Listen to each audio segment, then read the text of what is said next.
эфире новости, в студии Анастасия Кобызева. Здравствуйте. Вот главные темы. Указ о задачах по модернизации госуправления подписал глава Якутии. Основные моменты в этом выпуске.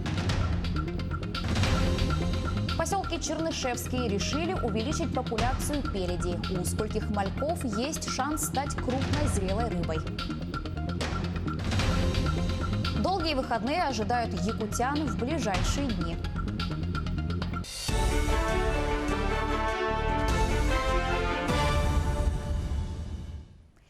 Указ о задачах по модернизации государственного управления до 2024 года подписал глава региона Айсен Николаев.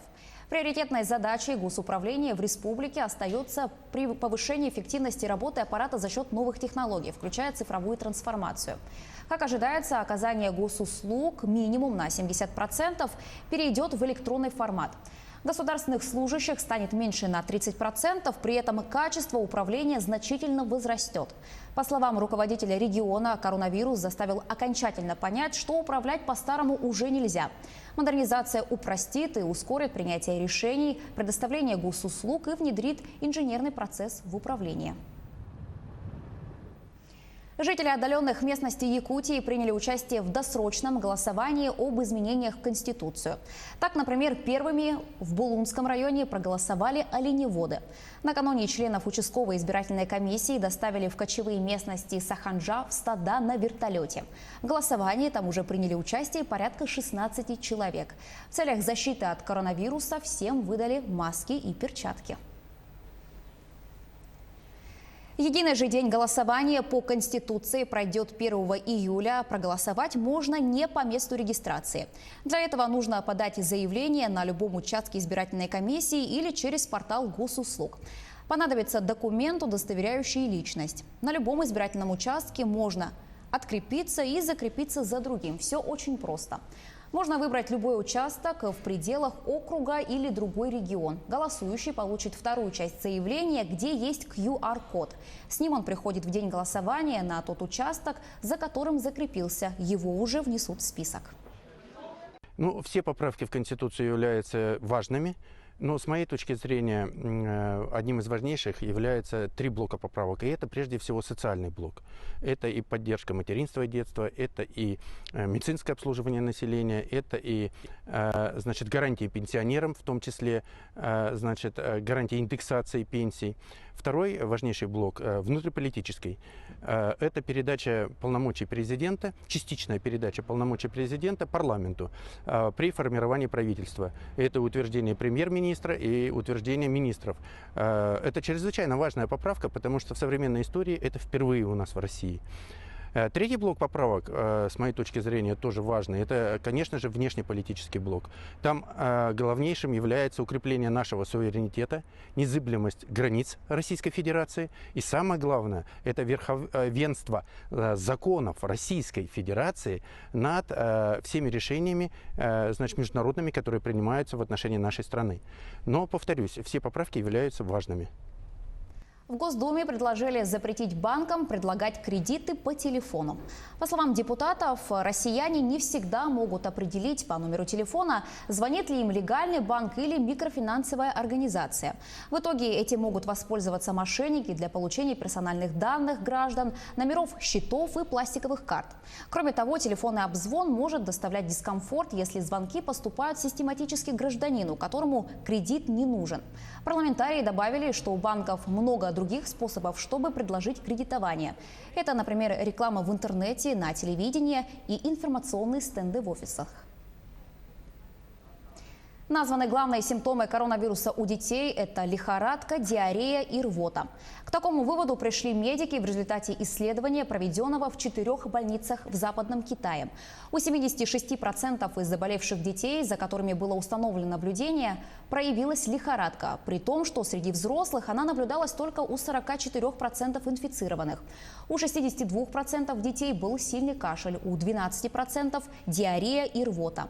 Ранее немецкие ученые выяснили, что дети заражаются коронавирусом реже своих родителей. Якутия на первом месте по количеству поддержанных проектов фондом президентских грантов. Из 140 заявок от республики победителями признаны 24 организации. Общая сумма привлеченных средств в регион составила более 25 миллионов рублей. Проекты самые разные. Они касаются сохранения исторической памяти, охраны здоровья граждан, окружающей среды, а также развития институтов гражданского общества. Всего же фондом поддержано 2402 проекта на общую сумму более 4,5 миллиардов рублей. Более 3 миллионов сеянцев и саженцев в год планируют выращивать в первом лесопитомнике Якутии. Его планируют открыть этим летом недалеко от села Солянка Алекминского района. Этот проект, как отмечают эксперты, поможет решить вопрос лесовосстановления в республике. О первых итогах работы лесопитомника и о его эффективности можно будет судить уже через 2-3 года. Потребность в саженцах в Якутии достаточно высокая, так как пожары и многолетняя мерзлота оказывают негативное воздействие на природу. А в поселке Чернышевский нефтяники решили увеличить популяцию пеледи. 800 тысяч личинок этих рыб выпустили в один из водоемов. Время выбрали подходящее, пока в республике для рыбаков действовал месячник тишины. У скольких мальков при этом есть шанс стать крупной зрелой рыбой, расскажет Кристина Каширина.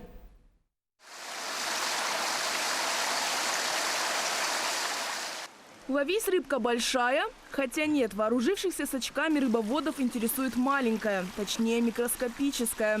Этим малькам от роду неделя, но у них есть рот, глаза и вообще не готовы стать самостоятельными. Потому и попадут прямиком с рыбзавода в Вилюйское водохранилище. К его температуре уже готовы.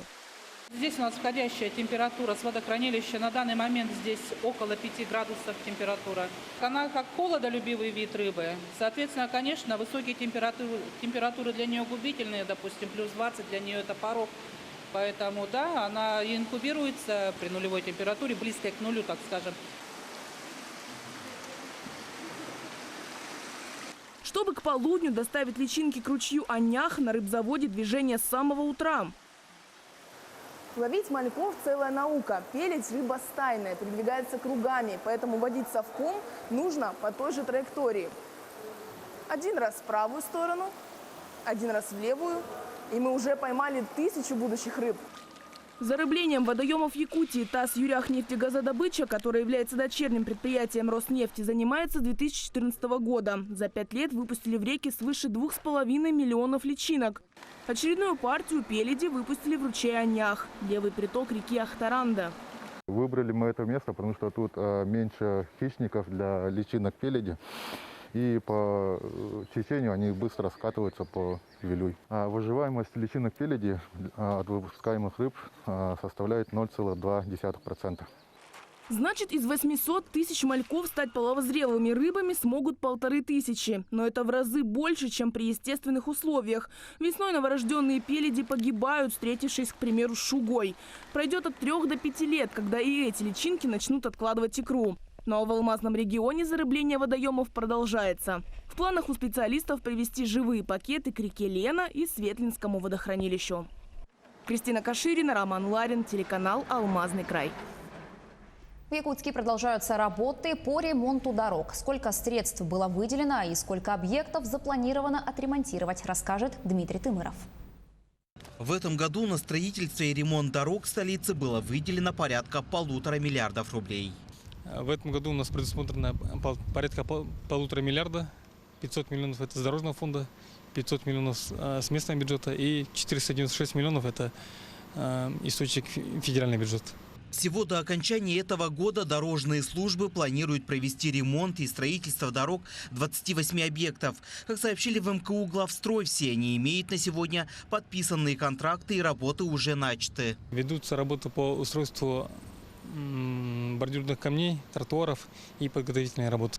С начала этого месяца ремонтные работы начались по улице Губина, где подрядные организации ведут работу по обустройству тротуаров и установку бордюров. По Губина у нас генеральный подрядчик «Сельдорстрой». Работы ведутся согласно календарного графика, без отставаний. В данный момент производится устройство тротуарной плитки и производятся работы по замене газопровода. Как сообщили подрядчики, работы здесь завершатся в августе этого года. Дмитрий Тымыров, Владимир Павлов, Якутск. Итоговое мероприятие третьего потока акселерационной программы для стартапов пройдет в режиме онлайн уже сегодня. В нем участвуют 12 команд по направлениям IT, биотехнологии и инновационное производство. На демо-дне зрители смогут узнать больше об уникальном акселераторе для стартапов B8, первом на Дальнем Востоке и Сибири. Есть возможность выйти на обратную связь от экспертов и инвесторов, задать свои вопросы.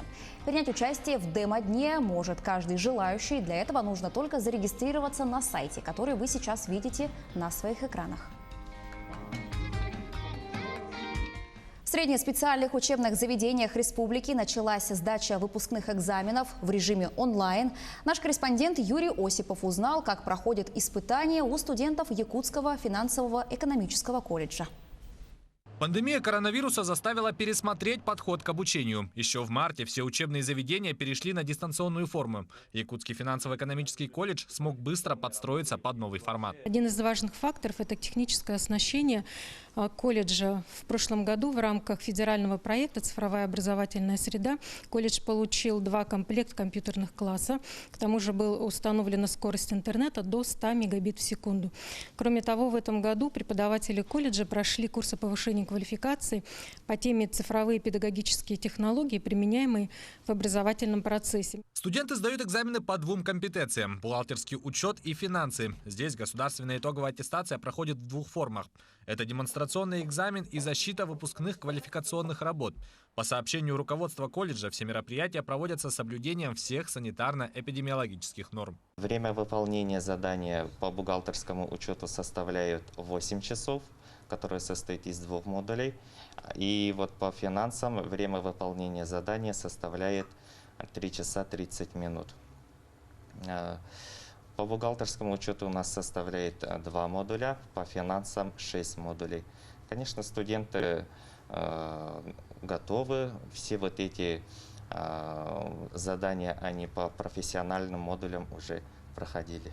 Сегодня все студенты находятся дома, многие в районах республики, но все 100% обеспечены доступом в интернет. Студентам, у которых есть проблемы с подключением, помогают и оказывают техническую поддержку муниципальные образования, школы, детские сады и библиотеки. Могу сказать то, что достаточно сложно поначалу было.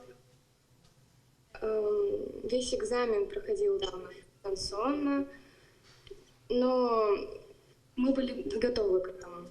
То есть были проведены консультации ежедневные, дистанционные также. И сам экзамен был достаточно сложным. Пока одни готовятся выпускаться из учебных заведений, другие собираются поступать. Приемная кампания в колледже также проходит в дистанционном формате. Документы можно подать через портал госуслуг, электронную почту или операторов почтовой связи. Юрий Осипов, Георгий Григорьев, Якутск. Длинные выходные ожидают якутян в ближайшие дни. Об этом нашему телеканалу сообщили в Минтруде республики. Так, 21 июня – это день национального праздника Исеах. Эта дата является нерабочим праздничным днем. Поскольку 21 – это воскресенье, то выходной приходится на следующий день, 22 июня. Таким образом, выходные дни для работников госучреждений продлятся в течение 3 дней – с 20 по 22. Далее, 24 июня. Этот день также объявили нерабочим с сохранением заработной платы. Причина – празднование Великой Победы по всей России. При этом предыдущий день не будет сокращенным. Отдыхать будем и 1 июля в связи с голосованием по поправкам в Конституцию. 1 июля 2020 года, день общероссийского голосования по вопросу одобрения изменений в Конституцию Российской Федерации, является нерабочим днем.